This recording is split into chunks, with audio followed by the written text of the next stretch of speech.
تو بڑے سب لوگ بڑے خوش تھے. میں یہ بتا رہا ہوں آپ کو, خوش بڑے تھے. ان F-16 طیاروں کے پائلٹس کو یہ حکم دیا گیا تھا کہ اگر یہ C-130 جہاز اپنے روٹ سے ذرا سا بھی ہلیں یا پاکستان سے باہر جانے کی کوشش کریں تو ان دونوں C-130 جہازوں کو مار کر گرا دیا جائے. ان جہازوں کے چاگی میں پہنچنے کے فوراً بعد ہر بام کو سرنگ کے آخر میں قائم ایک کمرے میں لے جایا گیا. اس کمرے کو زیرو روم کہتے ہیں. زیرو روم میں سمر مبارک بند کی قیادت میں ان بامز کے پارٹس کو آپس میں جوڑا گیا. یہ کام کس طرح کیا گیا اور وہاں کون ہماری مدد کر رہا تھا یہ آپ خود سنیں ڈاکٹر سمر مبارک بند سے.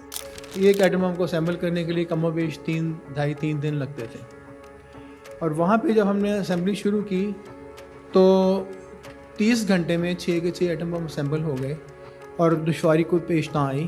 اور اس وقت مجھے احساس ہوا کہ یہاں پہ انسان اکیلے کام نہیں کر رہے, اس کے ساتھ کچھ اللہ تعالیٰ کی طاقت بھی. ان سم بامبوں کی تاریں 7 میل دور کمانڈ اینڈ آبزرویشن پوسٹ سے کنیکٹ کر دی گئی. یہ کام مکمل ہونے کے فوراً بعد 25 مئی کو 70 بلوچ ریجمنٹ کی مدد سے ان سرنگوں کو 12,000 ریت کی بوریوں اور 6,000 سیمنٹ کی بوریوں سے بھر کے بند کر دیا گیا. کہتے ہیں کہ اس دن ڈاکٹر سمر مبارک بند نے 5 کلومیٹر چل کے ان تمام تاروں اور آلات کا خود معائنہ کیا. اور ہم پک اپ شکست میں آئے, کافی نالے تھے, پتھر چھتر تھے, جھٹکے کھاتے کھوتے, 45-50 کلومیٹر وہ کچا راستہ بھی ہے. تو وہاں پہ آئے, پھر وہاں پہ ہم نے وہ ساری تیاری کی, بامس کو اسمبل کیا, ٹنس کے اندر رکھا. کیبلز ہم نے پہلے کے لیے کی ہوئی تھی. کیبلز بڑی عام سی بات نہیں ہے, وہ 3 انچ ڈائی میٹر کی کاپر کی کیبلز ہیں, اور آپ 1.5 کلومیٹر لمبی کیبلز, ان کا کئی 100 ٹن وزن ہوتا ہے. تو وہ ہم نے پہلے کی بچھائی ہوئی تھی ساری. تو وہ بام کا جب چلتا ہے تو اس کا ڈیٹیکٹرز لگے ہوئے اور دیکھتے ہیں کہ کس کی پاور کتنی ہے. وہ کیبلز کے ذریعے سگنل آتا ہے پھر ایک بنکر میں, وہاں پہ وہ انسٹرومنٹس پہ ریکارڈ ہوتا ہے. تو پھر آپ دیکھتے ہیں کہ اس کی شیلڈ کیا ہے اور کوالٹی کیا ہے. اس کے بعد آیا 27 مئی 1998 کا دن جب چاگی کی سرنگوں پر سیمنٹ سوکھ کر خشک ہو گیا. اس دن نواز شریف نے امریکی صدر کلنٹن کو فون کیا. اس فون میں نواز شریف نے کلنٹن سے ان کی بات نہ ماننے پر معذرت کر لی. ساتھ ساتھ پاکستان میں نیوکلیئر ٹیسٹ کرنے کے لیے 28 مئی دوپہر 3 بجے کا وقت ڈیسائیڈ ہوا. 27 اور 28 کی رات حسب معمول میں 12 بجے قریب دفتر میں تھا, اور مجھے ٹیلی فون آتا ہے GHQ سے, اور مجھے کہا جاتا ہے کہ ہمیں انٹیلیجنس رپورٹس ملی ہیں کہ انڈیا اور اسرائیل ہماری نیوکلیئر انسٹالیشنز پر حملہ کرنے والے ہیں. اور پرائم منسٹر کو ہمیں مناسب نہیں سمجھا رات کے وقت. میں نے سوچا کہ ہم کرائسس کو مینیج کر لیں گے, اگر کوئی پرابلم ہوا تو طریقے سے میں نے پہلا کام کیا کہ I woke up the world.